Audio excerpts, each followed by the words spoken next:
Hi, welcome. My name is Shannon, and this is my channel where I talk about anything that has to do with connecting to our soul, connecting to our higher self through the tools of astrology, galactic soul astrology, asteroids, energetic points, the teachings of, oh boy, I started with like Eckhart Tolle, Ram Dass, Alan Cohen, then moved into Abraham Hicks.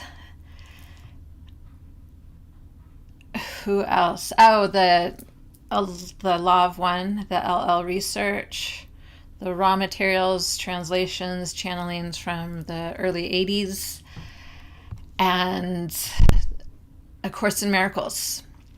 I cast my net wide, and for the last 5 years, you could say I pretty much have been a full-time student and teacher. And I will always be a student, and I will always be a teacher, as life is constantly evolving. We're constantly evolving.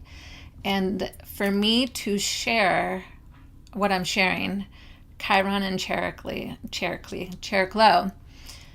I have to experience these energies.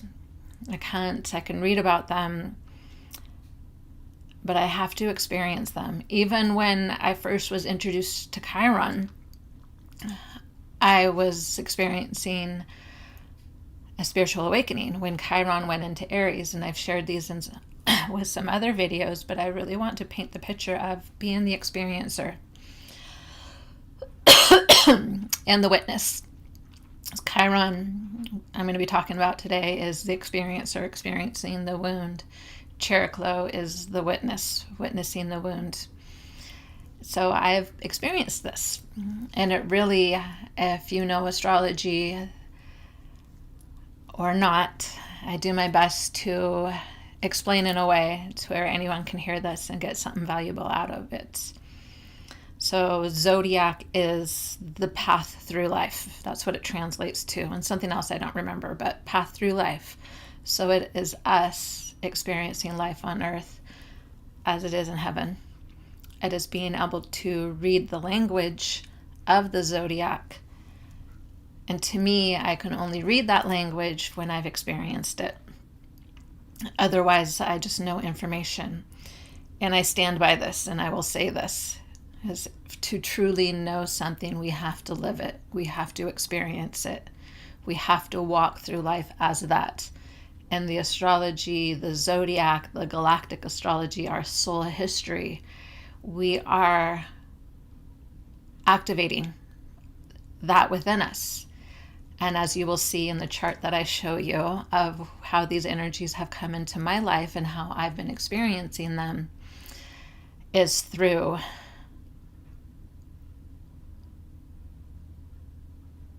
living through authenticity and owning who I am. I had to get to a place of really like owning and being responsible for my path through life to be able to activate these energies within me. Then the messages of Chiron started coming to me, and I started going, oh my goodness, that is it. I'm experiencing that. So it all has value. Absolutely, it all has value.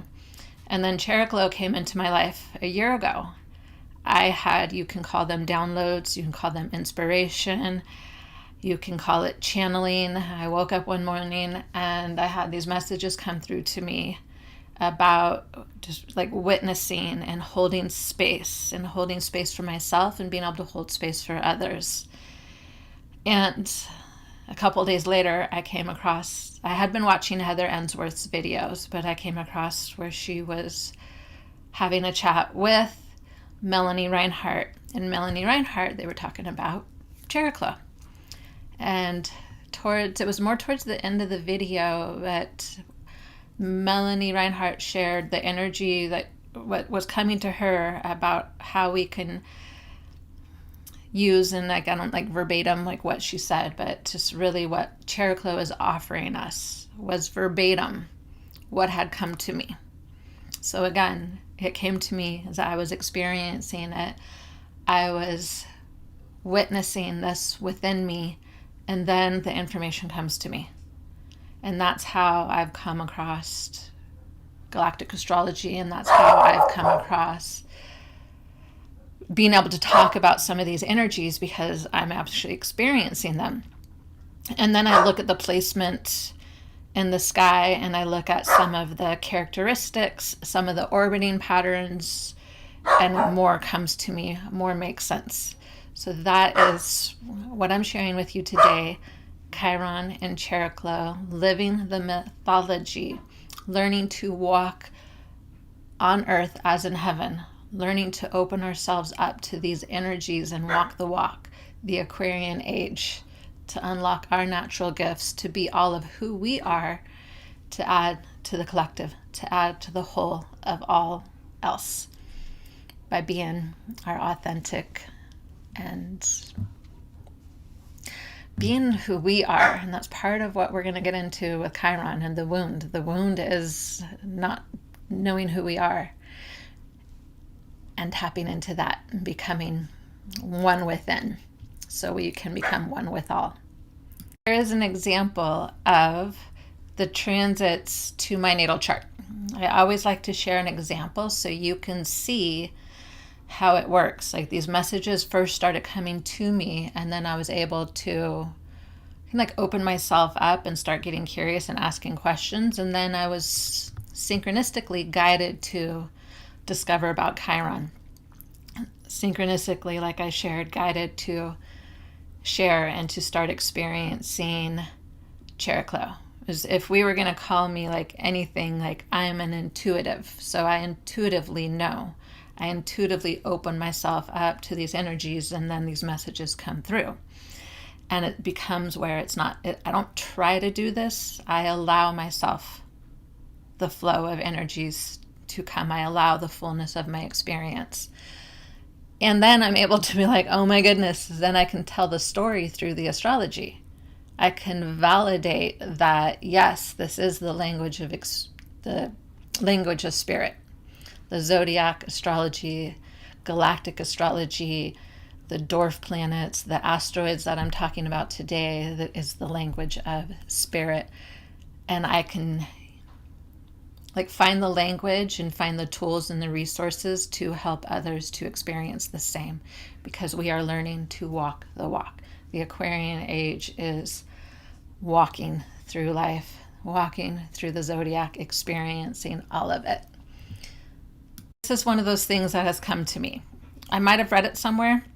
If I have a reference, I will, and I remember it, I will share it with you. But I honestly cannot say that everything that comes to me I hadn't read at some point.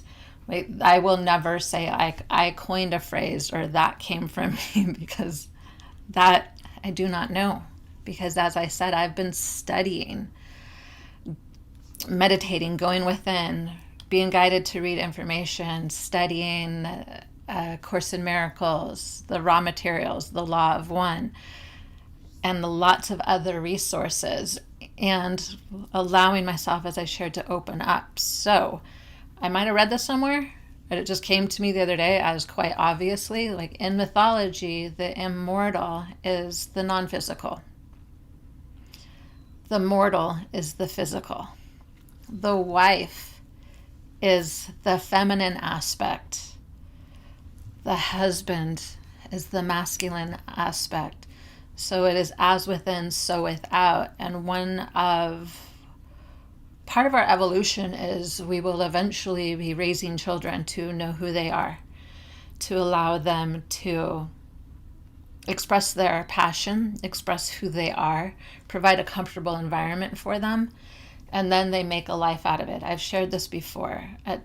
We're not there yet. Many people are going in that direction and homeschooling, looking at education differently.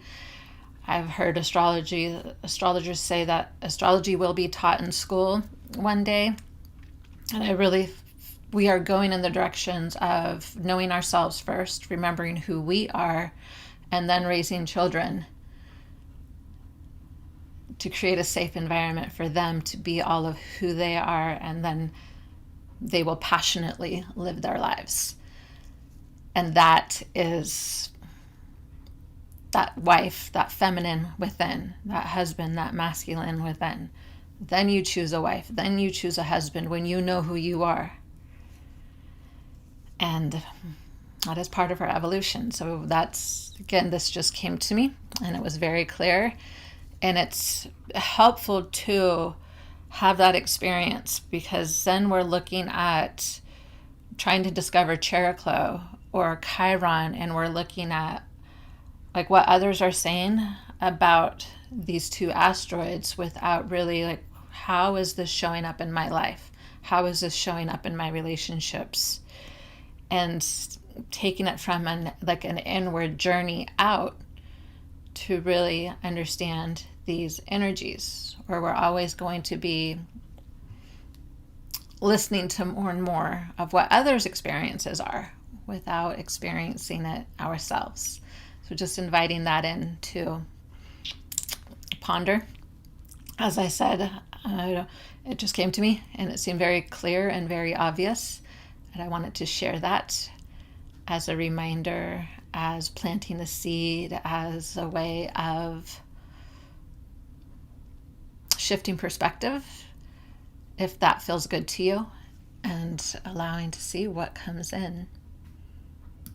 I'm not going to talk about like specific dates or orbiting patterns of Chiron or the discovery of Chiron. There's so much information out there. There's so many great videos out there already. I'm going to be talking about what it is to experience Chiron.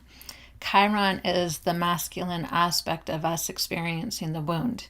If you think about like Chiron was, okay, here we go. Chiron was discovered in 77. What came after that? What was everybody experiencing? It was kind of coming out of the 50s, going into the 60s, where there was free love. People were, it's like the dawning of the age of Aquarius. People were breaking out of the conditions in the structure and being told what to do. And it was like free love, peace, breaking away.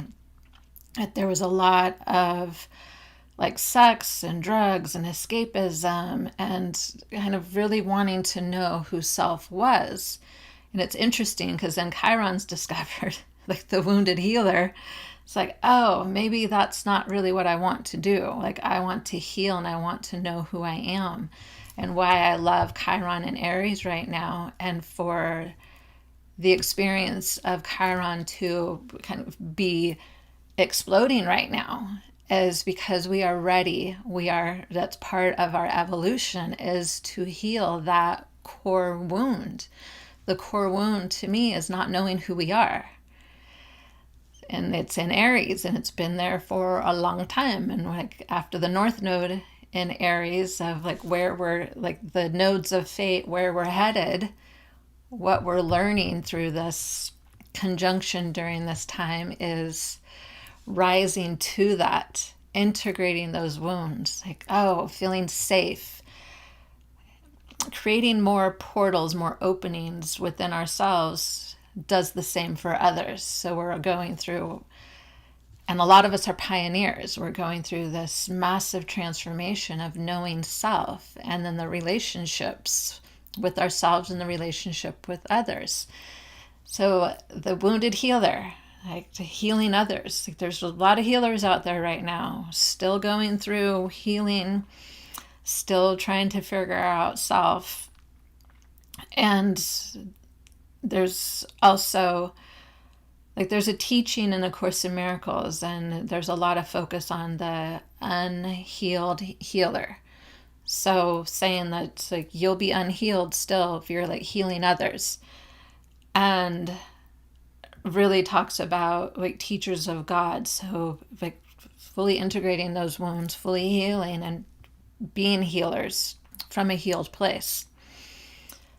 That's part of the transition. It's part of coming in. So it's not to like label like wounded healers shouldn't be healing. No, not at all.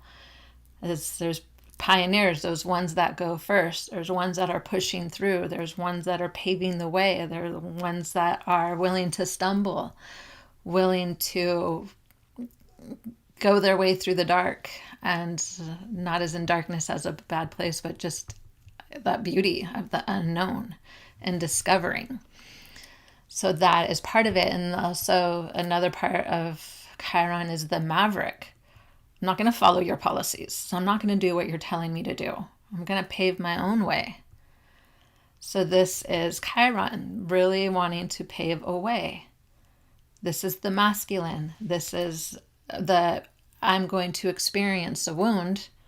Part of our incarnation is to know what it is to be separated from God so we can find our way back. So experiencing that wound and experiencing what it is to walk in that wound,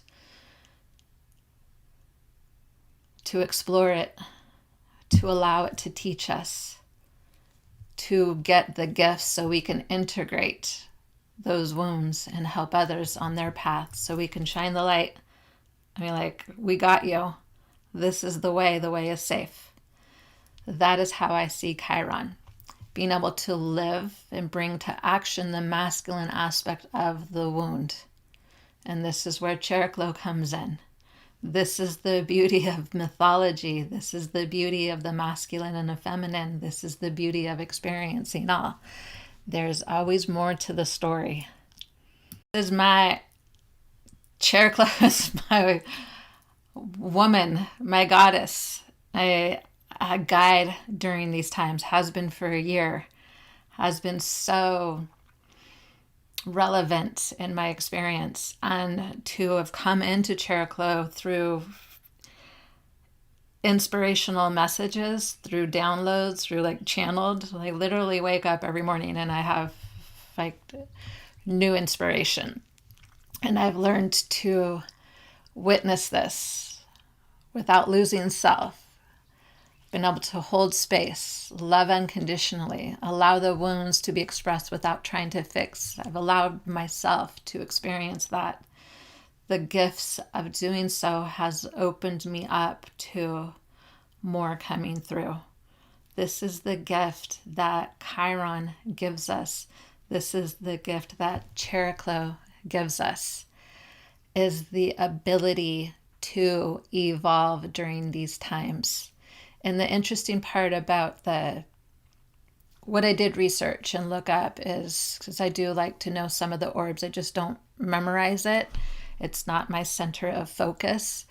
And it allows curiosity and inspiration and allows me to unlock more of what's been dormant within myself, what's dormant coming to life in each of us. Like, we're activating all of this knowledge, this wisdom, this love. So Chariklo, a couple days ago, woke up and I'm like, oh my goodness, I'm starting to experiencing holding space for myself and the ability to hold space for others and just witness them, and just love them. I've had friends that I don't talk to very often. I've had a friend that we're in a constant communication, not constant, but a lot of communication for years. And we weren't in communication from like October till like 2 weeks ago. And with that, I woke up and I'm like, oh my goodness, to not push others away because they're going through it, to not cling to others because we're going through it. Like, that's the grace of Chariklo. That is to be able to witness, to be able to hold space for ourselves and others. And it just came to me, and I'm like, oh my goodness, this person has come back into my life, and I have other people that I don't talk to very often. And I know this comes up on our healing journey when we're walking a narrow path and we are, I say, walking with God or learning to walk with God, learning to walk in authenticity and honesty and transparency. Some people are not there yet, so we're not the mirror for them. And the best we can do for them is to give them space and to give ourselves space. And that gift of not having someone in our life for a time being and doing so with love, there's so much growth. There's so much self-awareness. We give ourselves the silence, we give ourselves the space to heal our wounds. That is Chariklo. That is the feminine. That is the wife within us. That is the wife outside of us. To be a wife for not just a husband or a partner, but for friends, for society, for others, to be able to open up to that energy, because you know, or you don't know, and maybe you've experienced this, as we walk that walk and we hold that light. Light is wisdom, light is intelligence and love, unconditional. It covers the earth grid. It stretches out beyond our freaking wildest dreams. Can't measure it. We're not able to measure these changes. And some are learning. Some are actually that's not true. I think some are actually measuring the frequency of the earth. Rory Duff, Heather Ensworth's got a lot of good. Visit her channel if you haven't already. She's got a lot of good discussions and conversations on her channel.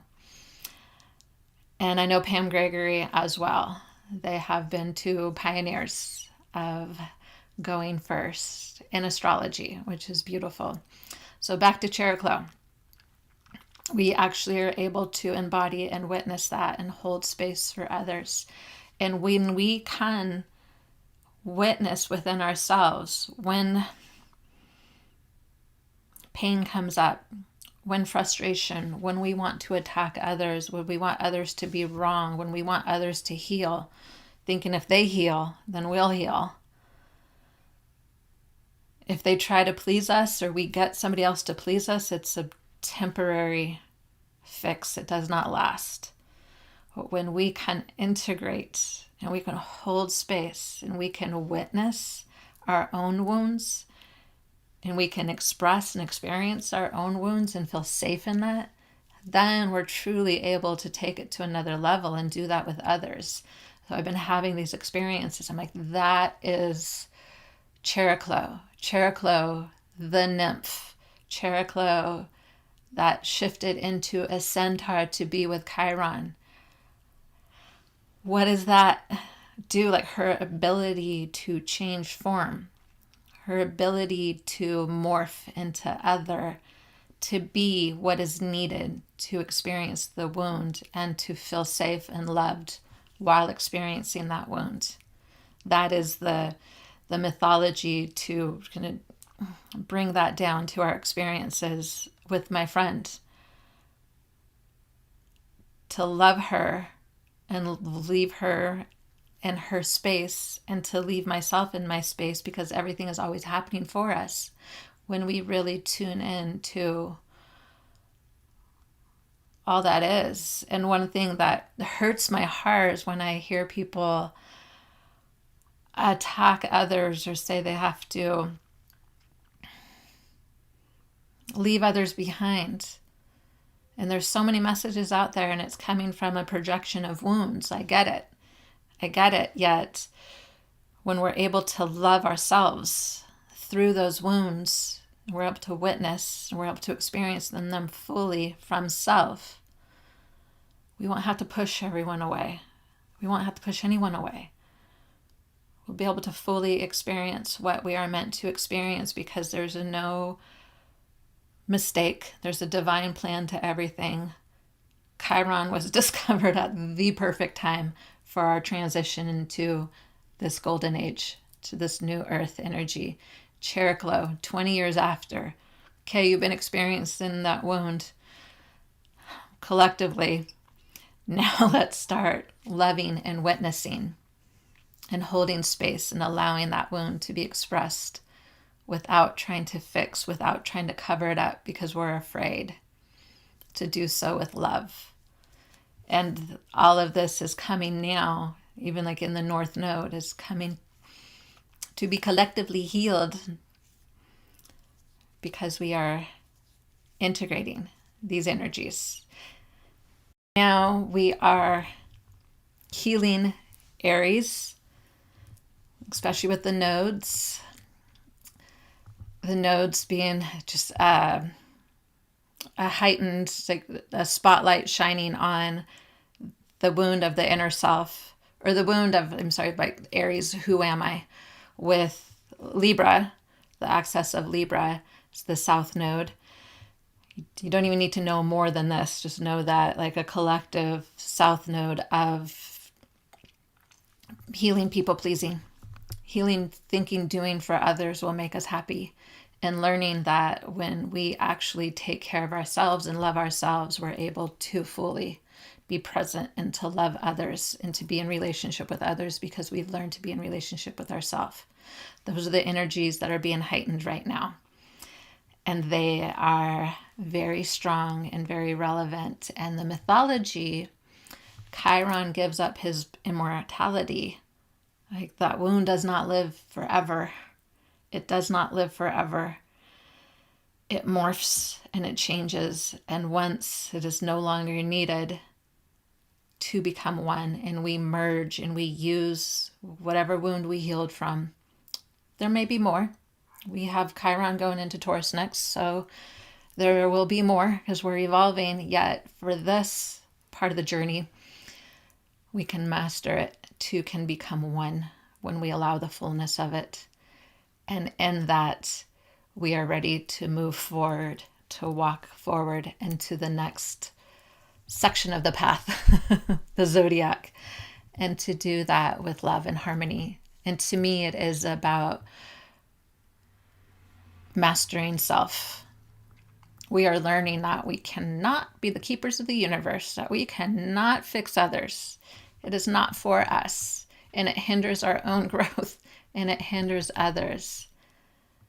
So let's combat that message. Let's combat that story that we have to attack or fight against others on their path, others where they're at. Let's stand in love. Let's stand in wholeness. Let's let Chiron and Chariklo do what they're meant to do and come into the oneness, so we can stand in that energy and allow others the safety to be in their own journey so they can fully experience what they incarnated to experience. That is what I have for Chariklo and Chiron. It feels so good to share because it's been such a beautiful energy within me. And I hope you get something out of this. I'm here to inspire. I'm here to create. I'm here to love. And I'm here to witness myself and you on your journey. Thank you.